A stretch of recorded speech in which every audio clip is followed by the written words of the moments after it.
Hey there guys, how's it going? Welcome back to my movie review series. So, those of you who have been following my movie review series will know that very recently I've basically just been reviewing random movies completely out of left field. Movies that I came across recently and didn't really know much about.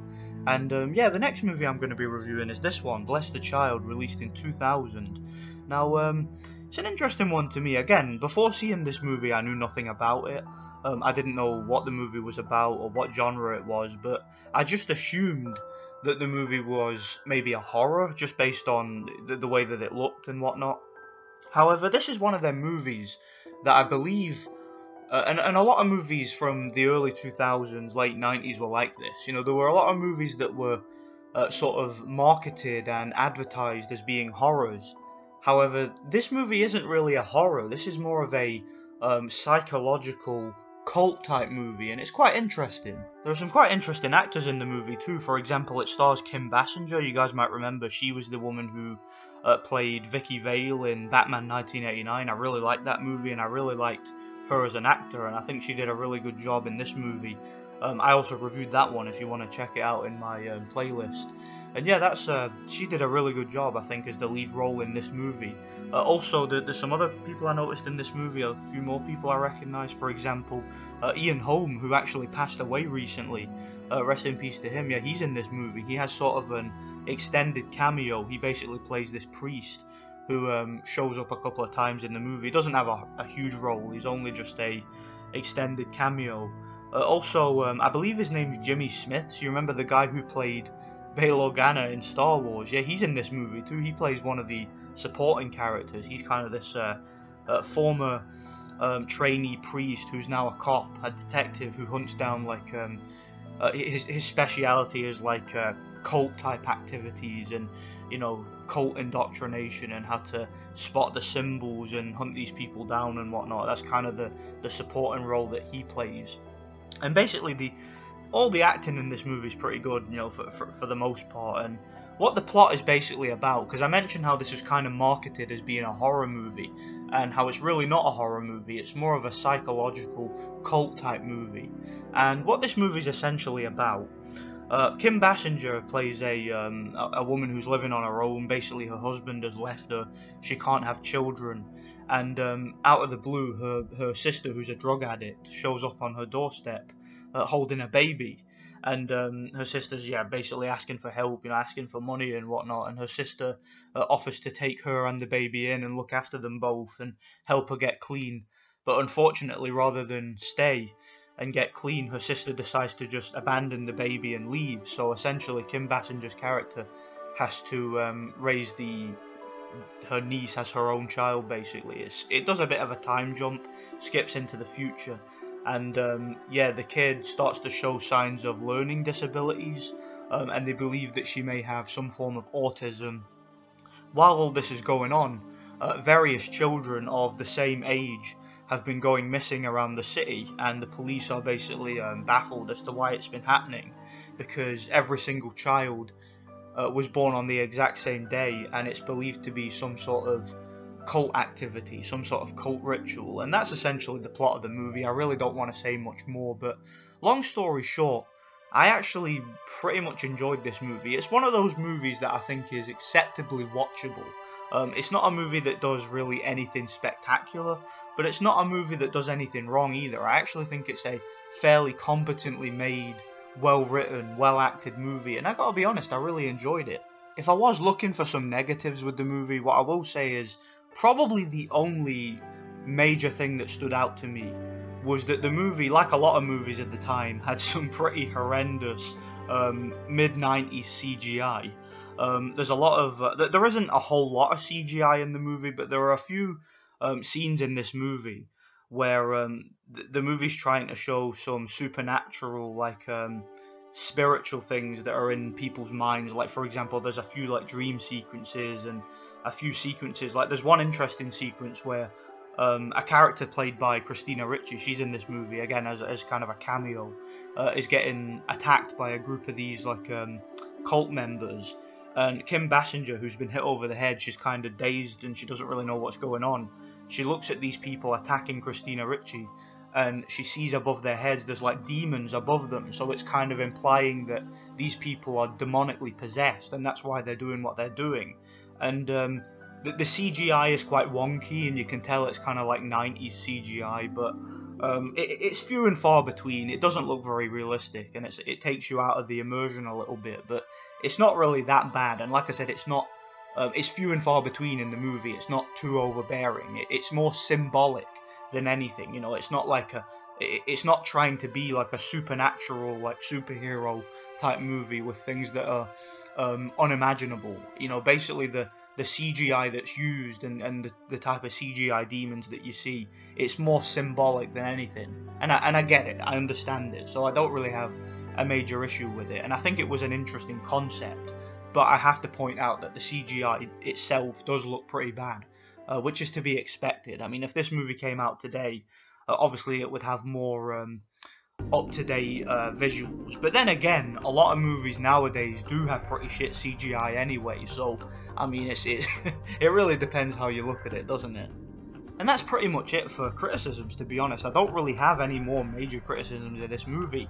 The movie has a lot of positives to talk about. First of all, the main villain of the movie, and I forget the actor's name who played the main villain. I do know the guy's name, it just his name escapes me at the moment. I do these videos without anything written down or any material, so I'm just going off the top of my head here. I can't remember the guy's name, but that actor was, I gotta be honest, he was extremely intimidating and extremely realistic as this character. He basically plays this cult leader. He's like a guy who runs like a self-help program, and it's kind of like a thing that it attracts drug addicts and alcoholics and people who are, you know, looking for stability in their lives and looking to better themselves. But really it's all kind of a ruse and a mask, because what he's really up to is he's running a cult, and he's scamming people, and he's also trying to turn people away from God and trying to convince people of this new age idea that you can be your own god and stuff like that. It's very new age, it's very demonic, you know, it's very reminiscent of real life satanic cults that you do have out there. It's a little bit more ham-fisted than what you see in real life, but these types of people do exist, right? And they are out there. But I digress. Yeah, he does a great job acting wise, and I have to say his eyes, one of the most unsettling and disturbing things about this movie is this guy's eyes. I'm not even kidding. Watch this movie and the scenes where it zooms in on his eyes, and he just, there's something about this guy, it's hard to put it into words, but there's something about this main villain that is just so unsettling. He's got those real soulless, like demonic looking eyes, and it's really disturbing and it's really messed up. And yeah, basically this guy is, you know, he's behind what's going on with the children and indoctrinating all these people, and he does a really great job acting wise as this cult leader.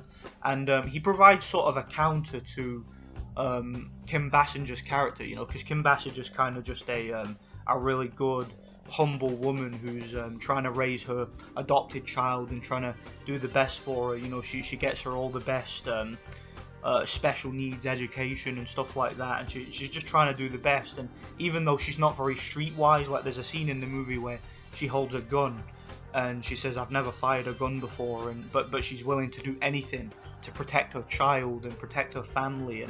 And you know, one of the things I wanted to talk about before doing this review as well is what they did with Kim Basinger's character in this movie is a perfect example of how you do a female-led movie. See, because nowadays, whenever they make female lead movies, the females are always like overpowered, like Mary Sue types who can do no wrong and have no character flaws and this, that and the other. Whereas Kim Basinger in this movie, she's incredibly vulnerable. She's incredibly inexperienced. She's out of her depth and she's stressed out. But she has so much love and so much faith in regards to wanting to protect her child, who isn't even her child, it's her adopted child, that she's able to overcome anything, that she will stand up to this guy and his cult, no matter how much he tries to intimidate her legally or using his cult members or whatever he tries to paint her as. She will do absolutely anything to protect her family. and if that means pulling a gun on somebody despite the fact she's never pulled a gun before, or if that means going straight into the lion's den to save her child's life, that's what she'll do. You know, it's motherhood. You know, it's that maternal instinct, because the thing with her character is she can't have children, so she basically adopted her niece as her own child, and she loves her like a mother. So I thought that was quite sweet, and that was quite well acted in the movie, and the child acting too, from the young girl. I forget the young girl's name. Again, her name escapes me at the moment, but she did a great job acting wise too. And let's just say now, before I go any further, now I've talked about my positives and my negatives with this movie, and I don't really want to give away any more spoilers. What I wanted to talk about, and again, I'm having another deja vu. I said this in my last movie review, where I was reviewing that movie any day.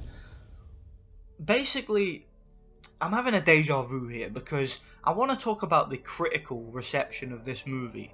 Now, I'm pretty sure if you guys have read any reviews for this movie, or you've been on any of the major mainstream critic sites, you'll see that this movie got absolutely tore apart to shreds critically. I said that in my last 2 movie reviews, and that's why I'm having complete deja vu.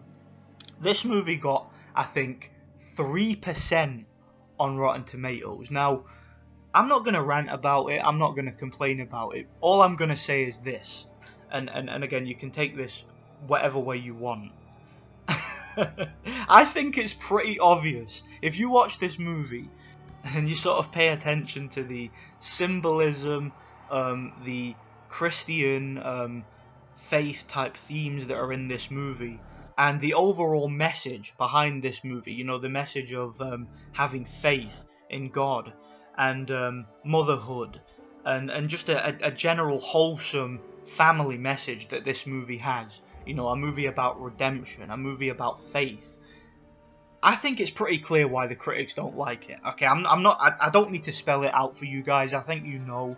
I think you guys know. I think my audience are smart enough to realise why it is that the mainstream critics attack this movie, and why the mainstream critics attack this movie so much. Alright, it's very, very obvious, and I don't really need to spell it out for you guys, do I? But let's just say that this movie has a particular message behind it, which was very wholesome. And if you're a believer, if you're a person who has faith, this is a movie that, I mean, it's not going to change your views or have a big impact or anything like that, but it's definitely a movie that has a message that you will resonate with, is all I'm going to say. So I think you guys know why it is that the mainstream shill critics were so harsh on this movie, and why they're so harsh on movies like this. And I don't really want to describe particular scenes of the movie, because again, I don't like to add too many spoilers to my reviews, but let's just say that there's a couple of scenes in this movie which cut me deep.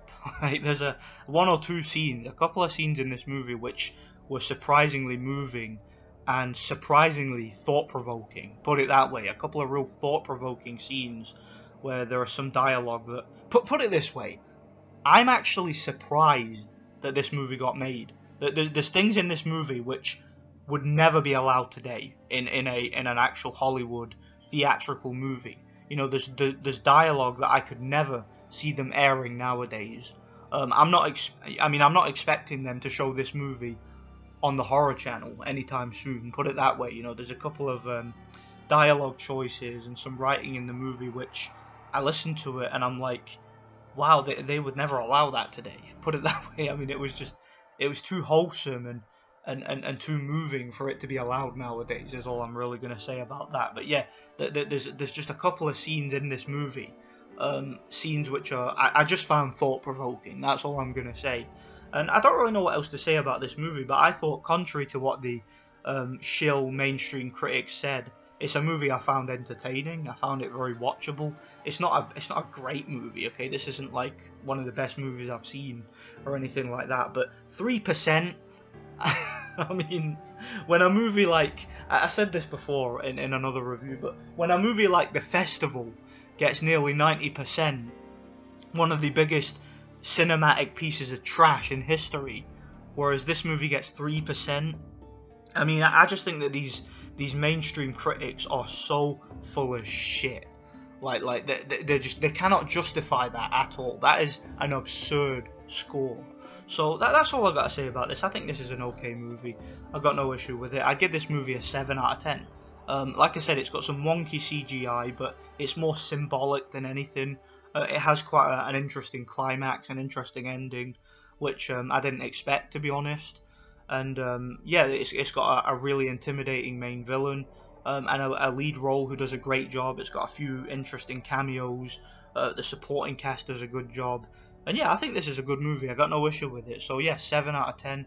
Let me know what you guys think. Stay tuned for more movie reviews. Thanks for watching, and God bless.